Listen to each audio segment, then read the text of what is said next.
పుత్ర పవిత్రాత్మ నామమున ఆమెన్. తల్లి తిరుసభ ఈరోజు పునీత బర్తలోమయి గారి పండుగను కొనియాడుచున్నది. బర్తలోమయి అనగా తొలీము కుమారుడు అని అర్థం. నతానియేలు సహచరుడు.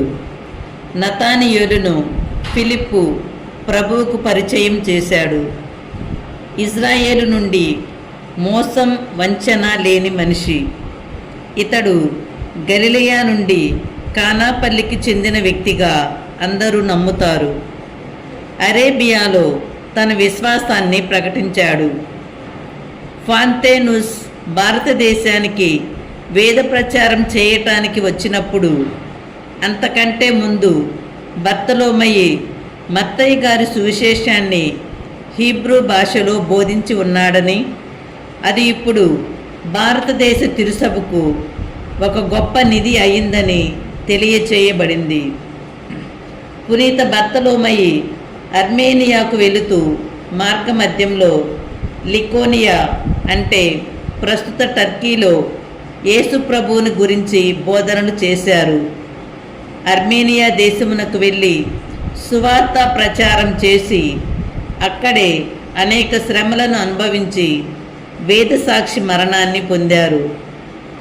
అర్మేనియాలో తనను సజీవంగానే చర్మం ఒలిచి చిత్రహింస చేసి చంపారని చరిత్ర చెబుతుంది. పునీత బర్తలోమయి పట్టివేయు వారికి, పచ్చి తోలును ఉపయోగకర వస్తువుగా మార్చువారికి పాలక పునీతుడు. వణుకు రోగం ఉన్నవారు కూడా ఇతని వేడుకోలును ఆశ్రయిస్తారు. ఇతని పుణ్య జీవితం నుండి మనం నేర్చుకోదగిన సుగుణం పూర్ణ హృదయంతో దైవ సేవకై ప్రాణత్యాగం చేయటం. ధ్యానాంశము: లోకమున మీరు కష్టమున పాలగుదురు, కానీ ధైర్యము వహింపుడు, నేను లోకమును జయించి తిని. యోహాను సువార్త 16వ అధ్యాయము 33వ వచనము.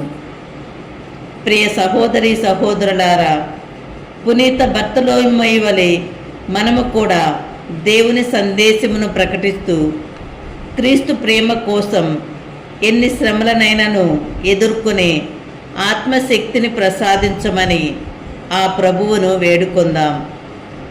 పిత పుత్ర పవిత్రాత్మ నామమున ఆమెన్.